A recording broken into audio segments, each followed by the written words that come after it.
and welcome to the 50th episode of NICU and Beyond with Tracy and Stacy. This is a very exciting milestone for us. We never thought we'd get through 50 of these. So we're very grateful that you're listening today.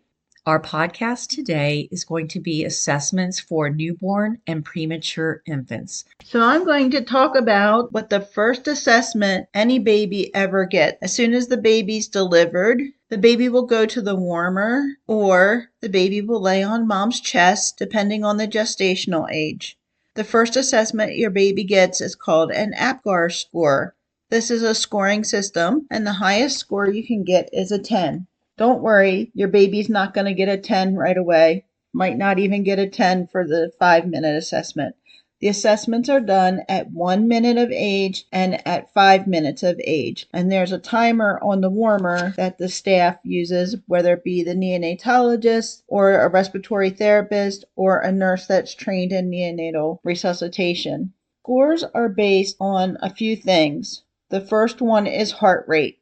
If the heart rate is absent, a score of 0.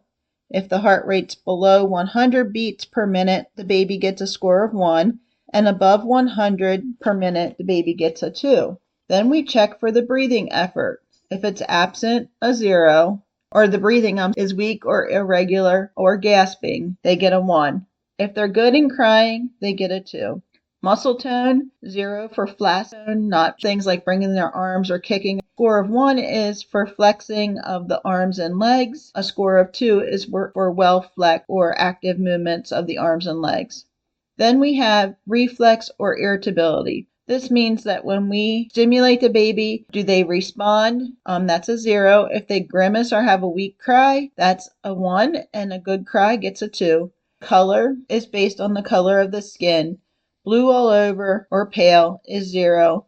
Body pink, hands and feet blue, which is a normal thing in babies. That's also referred to as acrocyanosis, and 2 as pink all over. Most babies get an APGAR score of 8 and 9, and if it's below 6, that means that the baby is probably going to the NICU. Next, we're going to talk about birth weight. A baby's birth weight is an important marker of health. Full-term babies are born between 38 and 41 weeks of pregnancy. The average weight for a full-term baby is somewhere around 7 pounds, give or take. However, when you have a preterm baby, the weights can vary because of how much prematurity they have versus a full-term baby that's small for gestational age or a full-term baby that has intrauterine growth restriction. Again, we could have a 10-pound baby in the NICU because they end up with low sugars. They can have aspiration pneumonia, or they can have a genetic disorder that wasn't discovered until after birth. So when your baby is weighed for the first time, the baby is going to be weighed in grams or kilograms. This is just something that our hospital does. In the NICU, every day your baby gets weighed in grams. And just for kind of a comparison, we kind of usually just tell parents that 30 grams equals an ounce, kind of based on like the same thing. If a baby drinks 30 cc's or 30 mLs of breast milk or formula, we say that they drank an ounce. We also do measurements in metric. I won't tell you how old I am, but I was told when I was in school I better learn metric because our country would be going to metric. But here we are, and it's been many, many years since I graduated from high school and college, and we still don't use metric, but I do use metric in the NICU. One of the first things after weight, we'll do the baby's head circumference. We'll also do the baby's length. Now, the head circumference, some hospitals still do abdominal girths or abdominal circumferences. We stopped this quite a few years ago. The length we will always do in centimeters, but then we do convert it into inches.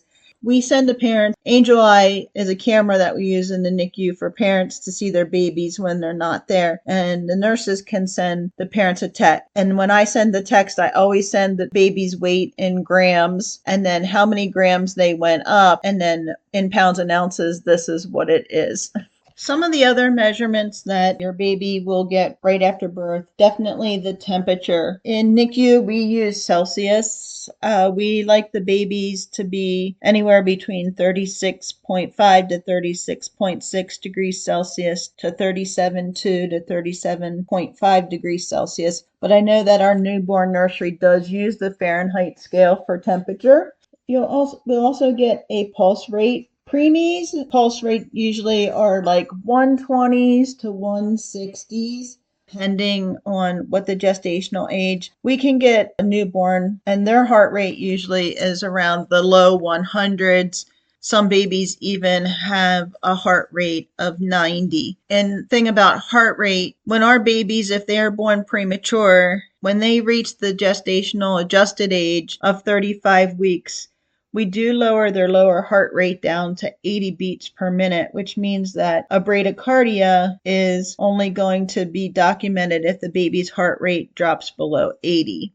And as we age, our heart rate drops lower. And it's funny nowadays when I look at an adult monitor and I see a heart rate of 70, I kind of panic a little bit, saying, oh my gosh, they're having a Brady. But I know that as an adult, usually your heart rate's like in the 60s to 70s.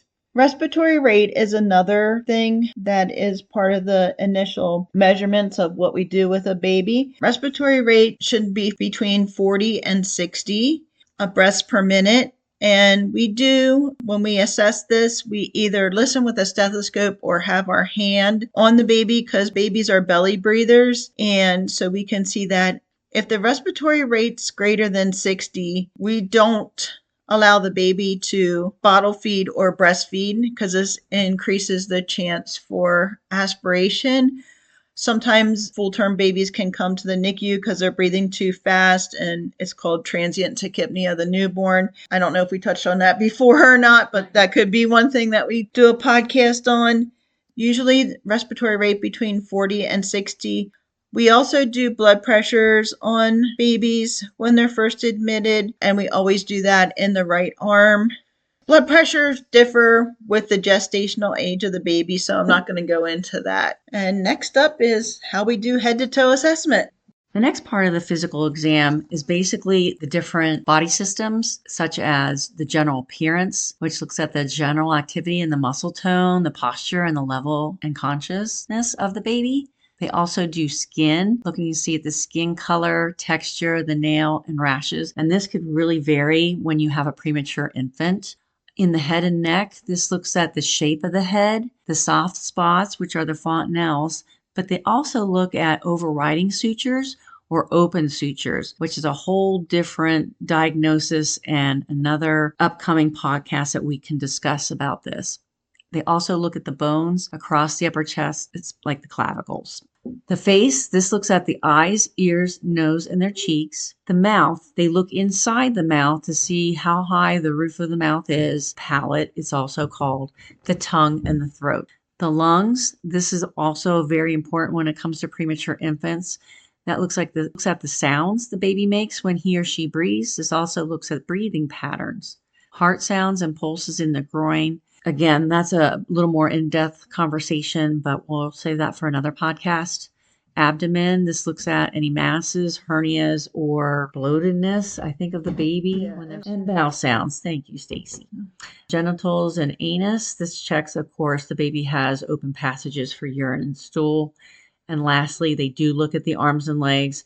This looks at the baby's movement and development. Again, I look at the muscle tone to see how much flexion they have versus extension. And 10 fingers and 10 toes. Thank you. I hope this podcast, even though it's fairly general, was helpful to you. If you liked it, please like us. Better yet, you can follow us. You can also find us at www.parentnicuconnection.com or at my new website, which is https://peds, capital PEDS.thinkific.com. Not sure what our topic's going to be, but it'll be another interesting one in a couple of weeks. So have a good weekend, and I'm so glad that you were here. Bye-bye. Bye.